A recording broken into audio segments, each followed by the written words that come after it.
Apakah kamu pernah merasa sudah memberikan segalanya untuk seseorang, tapi dia tetap pergi? Rasanya seperti dunia runtuh. Tapi dengar ini, kadang melepaskan adalah bentuk cinta terbesar untuk dirimu sendiri. Bukan tentang kalah atau menyerah, tapi tentang membiarkan orang lain melihat apa yang sebenarnya mereka tinggalkan.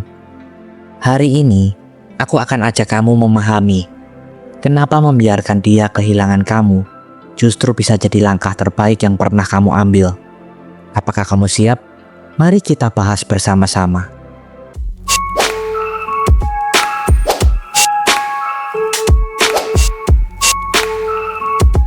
Kebanyakan di antara kalian setelah putus dari pasangan justru mengejar-ngejar dan berharap mereka untuk kembali lagi. Apakah ada di antara kamu yang seperti itu? Merelakan memang susah, apalagi orang itu sudah lama menjadi bagian dari hidup kita. Tapi percayalah, kamu bisa melewatinya. Tidak ada seorang pun yang mau untuk ditinggalkan. Tapi bila memang dia bersikeras untuk meninggalkanmu, cukup kamu relakan. Kenapa? Karena terkadang kita terlalu takut kehilangan, sampai lupa kalau cinta itu harusnya dua arah. Ada cerita tentang seorang teman yang terus mengejar mantannya, berharap semua akan kembali seperti dulu. Tapi apa yang dia dapat? Hanya lelah dan luka. Ketika kamu terus mengejar seseorang yang tidak menghargai kehadiranmu, itu seperti berlari di treadmill.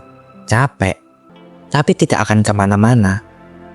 Bayangkan kalau kamu berhenti mengejarnya, berhenti memohon, dan berhenti berharap. Apa yang akan terjadi? Kamu akan melihat dunia yang lebih luas. Dunia di mana kamu bisa bernafas tanpa rasa sakit.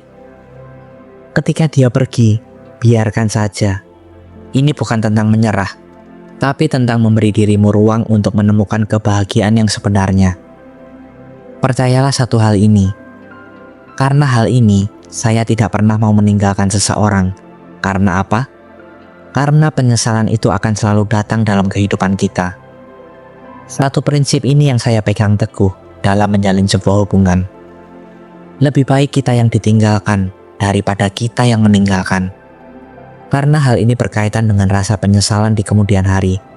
Kok bisa? Mungkin sebuah cerita ini bisa sedikit menggambarkan perasaan itu. Saya pernah mendengar cerita seorang wanita yang dulu selalu ada untuk pasangannya. Dia memberikan cinta, perhatian, bahkan waktu yang dia korbankan untuk orang itu. Tapi pasangannya pergi tanpa alasan yang jelas. Awalnya dia merasa hancur, tapi dia memutuskan untuk berhenti mengejar dan mulai fokus pada dirinya sendiri. Kamu tahu apa yang terjadi? Beberapa bulan kemudian, pria itu kembali dengan wajah penuh penyesalan. Dia bilang, "Aku tidak pernah menemukan orang sepertimu." Kenapa begitu? Karena saat kamu pergi, kamu menciptakan ruang kosong yang tidak bisa dia isi dengan orang lain. Setiap momen yang dulu dia anggap biasa, tiba-tiba terasa mahal. Dan di titik itulah penyesalan itu muncul. Penyesalan seperti ini seringkali datang terlambat. Ketika seseorang sudah terlalu nyaman atau terlalu yakin bahwa orang lain akan selalu ada, mereka cenderung mengabaikan nilai dari kehadiran orang tersebut. Baru setelah kehadiran itu hilang, mereka sadar betapa besar peran orang itu di dalam kehidupan mereka. Lalu apa yang harus kamu lakukan sekarang jika ingin membuatnya menyesal? Fokuslah untuk membangun dirimu sendiri. Coba pikirkan ini. Kapan terakhir kali kamu benar-benar memikirkan dirimu sendiri? Kadang kita terlalu sibuk mencintai orang lain, sampai lupa mencintai diri sendiri. Ketika kamu membiarkannya pergi, gunakan waktu ini untuk membangun kembali dirimu. Ada seorang teman yang setelah putus, memutuskan untuk belajar hal baru. Dia ikut kelas yoga, traveling sendirian, dan bahkan memulai bisnis kecil-kecilan. Awalnya dia melakukannya untuk mengalihkan rasa sakit, tapi lama-lama, dia menyadari kalau hidupnya justru jauh lebih bermakna tanpa orang yang dulu dia kejar-kejar. Dan yang lebih menarik, ketika dia sudah sibuk menikmati hidupnya, mantannya kembali, mencoba memperbaiki hubungan. Tapi kali ini, dia yang memutuskan untuk tidak kembali. Tapi satu hal yang perlu kamu ingat, penyesalan dia bukanlah tujuanmu yang sebenarnya. Jangan salah paham dulu ya. Tujuan dari membiarkan dia pergi bukan untuk membuat dia menyesal. Penyesalan itu hanya bonus. Tujuan utamamu adalah untuk menemukan kebahagiaan yang sejati. Kebahagiaan yang tidak bergantung pada orang lain. Saya tahu ini tidak akan mudah. Ada seorang wanita yang setelah bertahun-tahun akhirnya memutuskan untuk berhenti mengejar suaminya yang terus-menerus mengabaikannya. Awalnya dia merasa kehilangan, tapi seiring dengan waktu, dia menemukan kekuatan dalam dirinya sendiri. Dia mulai bekerja, membangun karir, dan bahkan menemukan cinta yang baru. Dan apa yang terjadi dengan suaminya? Dia menyesal. Tapi saat itu, penyesalan suaminya sudah tidak ada artinya lagi. Wanita itu sudah menemukan kebahagiaannya sendiri.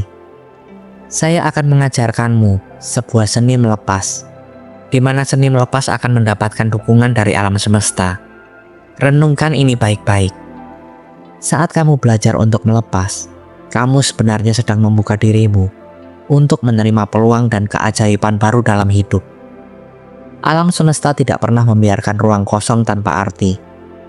Ketika satu pintu tertutup, akan selalu ada pintu lain yang terbuka. Namun, seringkali kita terlalu terjebak dengan pintu yang tertutup, menggenggam kesedihan atau penyesalan, hingga kita gagal melihat cahaya harapan yang terpancar dari pintu baru yang menanti. Melepas bukan berarti menyerah atau mengabaikan apa yang penting. Melepas adalah bentuk kepercayaan yang mendalam. Percayalah bahwa apa yang terjadi adalah bagian dari rencana besar yang jauh melampaui pemahaman kita saat ini. Ketika kita berhenti melawan arus dan belajar untuk mempercayai proses, kita memberi ruang bagi hal-hal yang lebih baik untuk masuk ke dalam diri kita. Dan seringkali, apa yang menanti di balik pintu baru itu lebih indah daripada apa yang pernah kita bayangkan. Melepas juga berarti memberikan dirimu kesempatan untuk tumbuh. Kadang apa yang kita pertahankan dengan keras justru menjadi penghalang bagi kita untuk menemukan versi diri kita yang lebih baik. Dengan melepaskan, kamu menemukan ruang bagi pengalaman baru, orang-orang baru, dan kemungkinan-kemungkinan yang sebelumnya tidak pernah kamu pikirkan. Penting untuk diingat bahwa melepaskan adalah proses. Tidak selalu mudah dan mungkin terasa menyakitkan di awal. Tapi justru dalam proses itulah kamu belajar tentang kekuatan, kesabaran, dan kebijaksanaan. Kamu menyadari bahwa hidup tidak selalu berjalan sesuai keinginan, namun selalu membawa pelajaran berharga di setiap langkahnya. Ketika kamu percaya bahwa segala sesuatu terjadi untuk alasan yang baik, rasa sakit yang kamu rasakan perlahan berubah menjadi rasa syukur. Syukur atas pelajaran yang telah diberikan, atas perjalanan yang telah kamu tempuh, dan atas peluang baru yang sedang menunggumu. Karena pada akhirnya, melepaskan bukan hanya tentang merelakan sesuatu yang hilang, tapi juga tentang membuka hati untuk menerima sesuatu yang lebih baik. Jadi, kalau dia memutuskan untuk pergi, biarkan saja. Jangan kejar, jangan paksa, jangan menangis terlalu lama. Biarkan dia kehilangan kamu, dan fokuslah pada dirimu sendiri. Percayalah, saat kamu mulai bersinar, dia akan melihat apa yang dia tinggalkan. Tapi ingat, ini bukan tentang dia, ini tentang kamu. Tentang bagaimana kamu bisa menjadi versi terbaik dari dirimu sendiri. Karena pada akhirnya, kebahagiaanmu adalah yang paling penting. Dia mungkin menyesal, tapi kamu tidak akan pernah menyesal memilih dirimu sendiri. Terima kasih sudah mendengarkan video kali ini hingga akhir. Jika kalian ingin berbagi pengalaman hidup kalian, dan mungkin hanya sekedar berkeluh kesah tentang kehidupan, kalian bisa komen di bawah video ini. Dan saya akan dengan senang hati menjadi pendengar dan rumah bagi kalian yang membutuhkan seseorang untuk mensupport kalian. Dan sertakan hashtag, saya ingin hidup lebih bahagia di setiap komen kalian. Sampai bertemu di video selanjutnya. Tuhan memberkati.